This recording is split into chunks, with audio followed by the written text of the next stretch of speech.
pretty new to Scripture.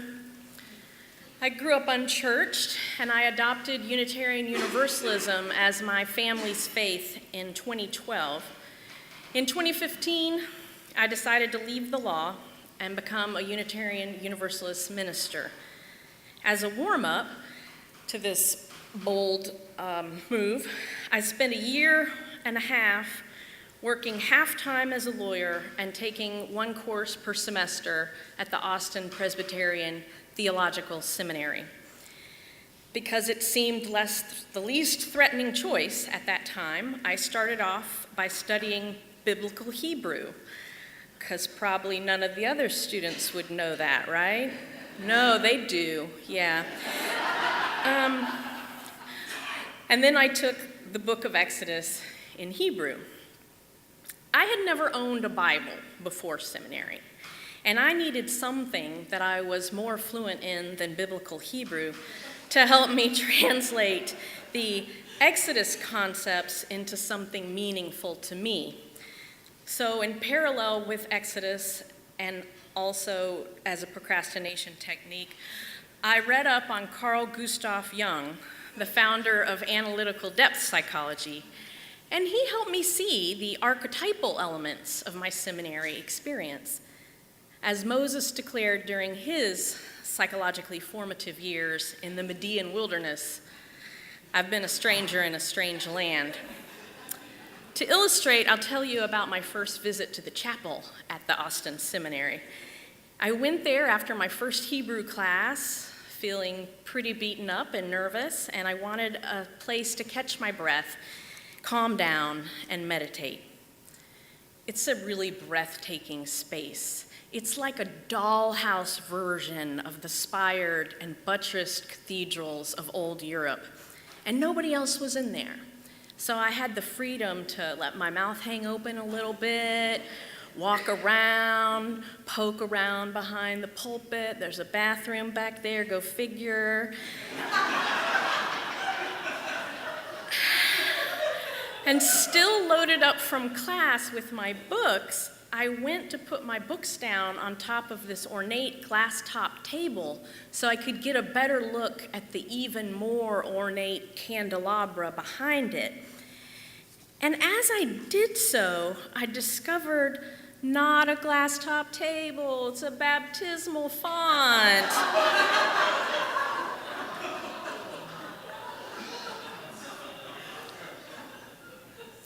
It's not even the most embarrassing thing that's happened to me at seminary.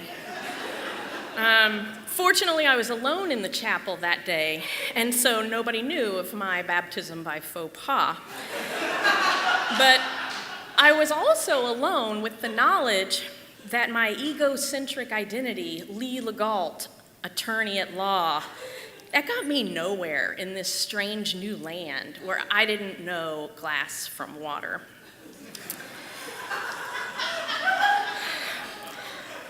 But after a little more procrastination and immersing myself in Carl Jung and the Moses myth, I see that losing my comfortable, safe, egocentric identity in that foreign place was not only embarrassing and wrenching, but it was also a wonderful opportunity for psychological growth. I had taken the first modest step towards psychological freedom, or what Carl Jung called the individuated life. Individuation is Jung's word for the transformation from an unconscious, egocentric person into one whose ego is in dialogue with the self, with a capital S. The self is the central creative organizing source of life energy. I suspect that some Unitarian Universalists would call the self the spirit of life. Jung is a dense writer, and so I'm going to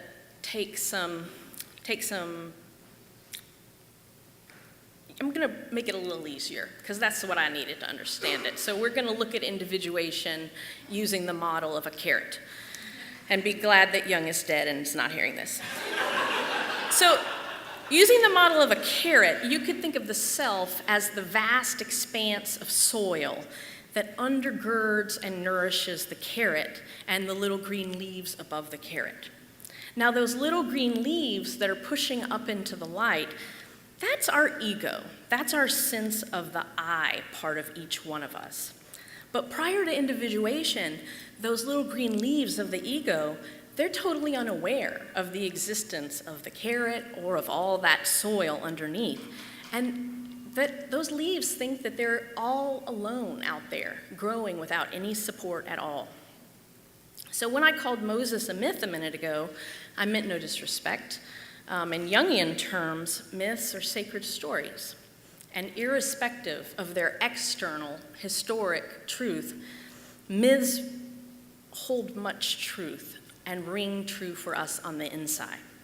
Myths are like maps, and they contain keys, archetypal symbolic elements that weave their teachings into the fabric of our souls, consciously and unconsciously. Let me tell you a part of the Moses myth from a Jungian perspective, focusing on the archetype of the wilderness journey.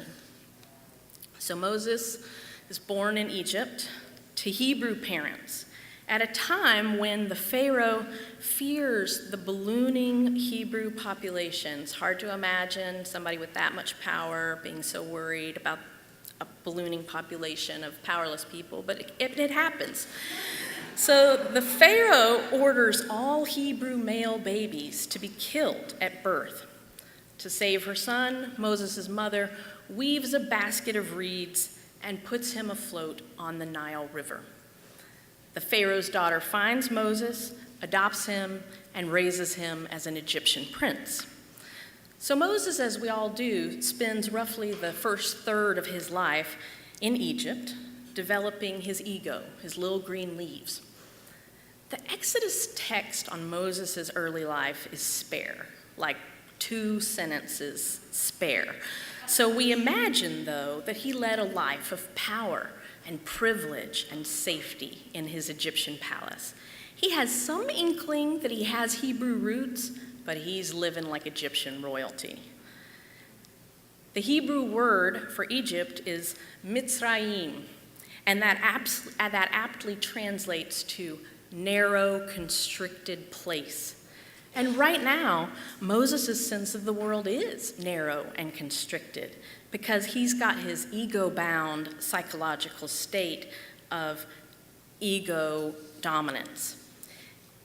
Driven by some internal sense of restlessness, young Moses up and leaves the palace, and he ventures out into a Hebrew labor camp, and he sees an Egyptian soldier beating a Hebrew.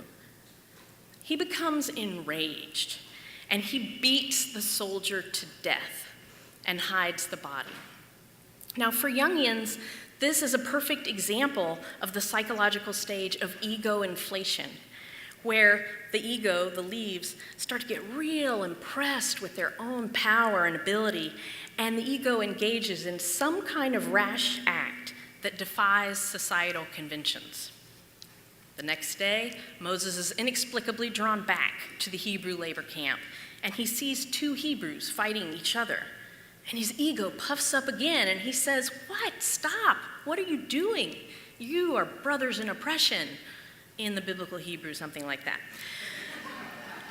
So the Hebrews stop fighting, but only long enough to put Moses in his place. And they say, "Who made you ruler over us? Are you going to kill us too, like you did that Egyptian soldier?" Oh, snap. This is the beginning of Moses' ego demotion and identity crisis. And right now, he's not fit to lead anyone, anywhere. Sure enough, the Pharaoh finds out about Moses killing that Egyptian soldier and orders his execution. And Moses flees out of the narrow straits of Egypt and straight into the wilderness. A wilderness journey is an archetype for the psychological stage of alienation. Alienation is a painful, dark time when all that the ego thought it was, and all that the ego thought it knew, and all that the ego thought it had are abruptly taken away are proven to be woefully insufficient. A seminary friend described alienation pretty well, I think, when he said, "Moses had to get the Moses out of Moses."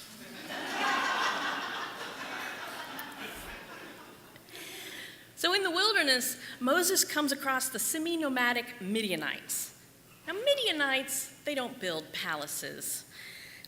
They herd sheep in the middle of nowhere. And Moses spends years in Midian.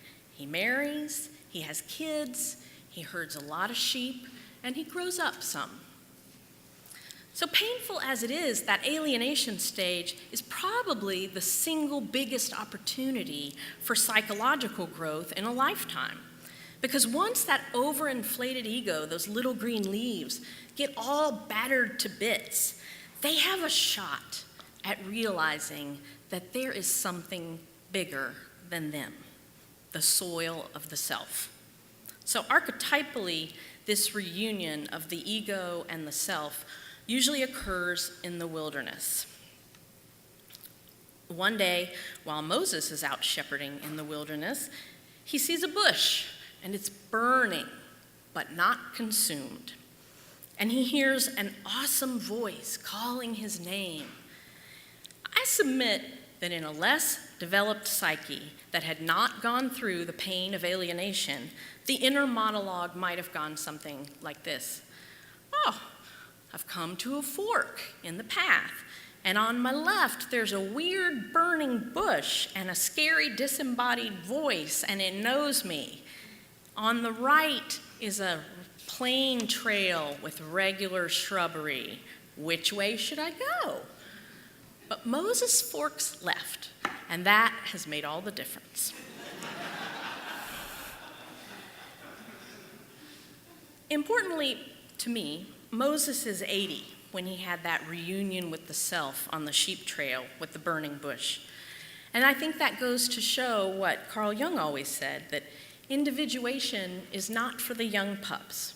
If it happens at all, it usually happens in the second half or last third of life. At this point, Moses goes back to Egypt, and he has a talk with the Pharaoh about some plagues. But we'll save that story for another day. For today, our focus is on the fact that Moses has grown psychologically since the last time he was in Egypt. And this time, he is able to lead the Hebrews. And he does, out of Egypt and straight back into the wilderness. As I understand it, this part of the Moses myth shows us that even though it's not a fast or easy or painless process, if we bend to the inner work of individuation, we have a path to psychological growth and freedom. Here are 3 tools that you might try out on your own inner journeys for truth and meaning. First, read myths for yourself and read them regularly. I believe that a myth has to be reinterpreted in order to maintain its vitality and living connection with the world. A myth, after all, describes the relationship between humanity and the spirit of life. And I believe that that relationship is not static. It is dynamic, and it is direct, and it is evolving. While myths abound in the world's holy scriptures, they're almost certainly in the books that are holy to you. So for me, these books might include the Wrinkle in Time series, the Harry Potter series, The Alchemist. Whatever they are, know the sacred stories that are sacred to you and reread them periodically so that their archetypes can do that work of weaving themselves into your conscious and unconscious mind. Second, practice listening for the still small voice. Follow it in minor matters, like I think Moses did when he left the palace and went to the Hebrew work camps. But don't be surprised if there are some moments when the voice isn't so small at all, and it's really more like a scary, disembodied voice coming from a burning bush. You're less likely to turn away from your own burning bush moments if you've been practicing listening to the still small voice in pedestrian matters. Third, mythologize your own life. Dwell in your internal rather than your external progress and see the archetypal myth patterns at play. Notice when your ego has gotten inflated and you've gotten too locked down in your little safe leaf life.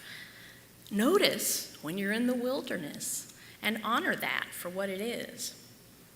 In Jung's autobiography, I love that he exclusively discusses his inner life, not about the world wars, not about the famous people that he met, just his internal ebbs and flows, his own wilderness journeys, his burning bush experiences. That's where the real action is. You don't have to live a myth on the scale of Moses, I think. What I love most about the Jungian paradigm, in fact, is that everyone's inner journey matters, and not just to you.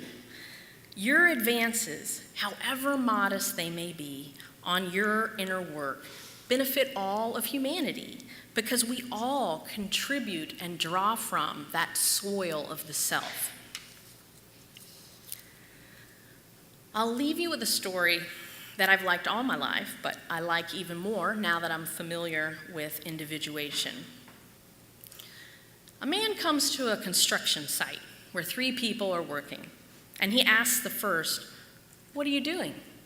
And the person, without even glancing up, says, "I'm laying bricks." He asks the second person, "What are you doing?" And this person rests on his knees and replies, "I'm building a wall." He asks a third person, and he hears her humming a tune as she works. And he says, "What are you doing?" This woman stands up, she looks around, she looks up at the sky, and she smiles. She says, "I'm building a great cathedral." From a Jungian perspective, every life is building that great cathedral of the self.